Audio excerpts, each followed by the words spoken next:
গত ওয়ানডে বিশ্বকাপে বাংলাদেশকে হারিয়ে চমক দেখিয়েছিল নেদারল্যান্ডস।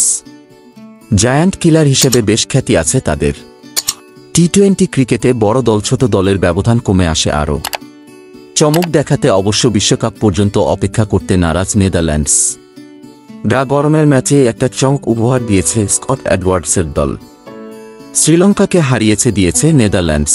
মঙ্গলবার ২৮ মে রাতে বিশ্বকাপের অফিসিয়াল প্রস্তুতি ম্যাচে নেদারল্যান্ডসের মুখোমুখি হয়েছিল শ্রীলঙ্কা। সেই ম্যাচে শ্রীলঙ্কাকে হারিয়ে চমক দেখিয়েছে নেদারল্যান্ডস। ফ্লোরিডার সেন্ট্রাল ব্রোওয়ার্ড রিজিওনাল পার্ক স্টেডিয়ামে লঙ্কানরা হেরেছে ২০ রানে।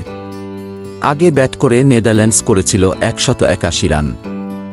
জবাবে ১৮.৫ ওভারে ১৬১ রানেই গুটিয়ে গেছে ওয়ানিন্দু হাসারাঙ্গার দল। বিশ্বকাপে একই গ্রুপে আছে শ্রীলঙ্কা ও নেদারল্যান্ডস। ডি গ্রুপে তাদের বাকি সঙ্গীরা হচ্ছে বাংলাদেশ, নেপাল ও দক্ষিণ আফ্রিকা। গত বছর অক্টোবর নভেম্বরে ওয়ানডে বিশ্বকাপে বাংলাদেশকে হারিয়ে দিয়েছিল নেদারল্যান্ডস। প্রস্তুতি ম্যাচে শ্রীলঙ্কাকে হারিয়ে বিশ্বকাপের মূল ম্যাচের আগেও যেন টাইগারদের হুমকি দিয়ে রাখল ডাচরা। বিশ্বকাপে সুপার 8-এ জায়গা করে নিতে হলে ৫ দলের গ্রুপে কমপক্ষে দ্বিতীয় স্থানে থাকতে হবে। সুপার 8কে পাখির চোখ করা বাংলাদেশকে সেক্ষেত্রে নেপাল ও নেদারল্যান্ডসকে হারানোর পাশাপাশি শ্রীলঙ্কা বা দক্ষিণ আফ্রিকার মধ্যে এক দলকে হারাতে হবে।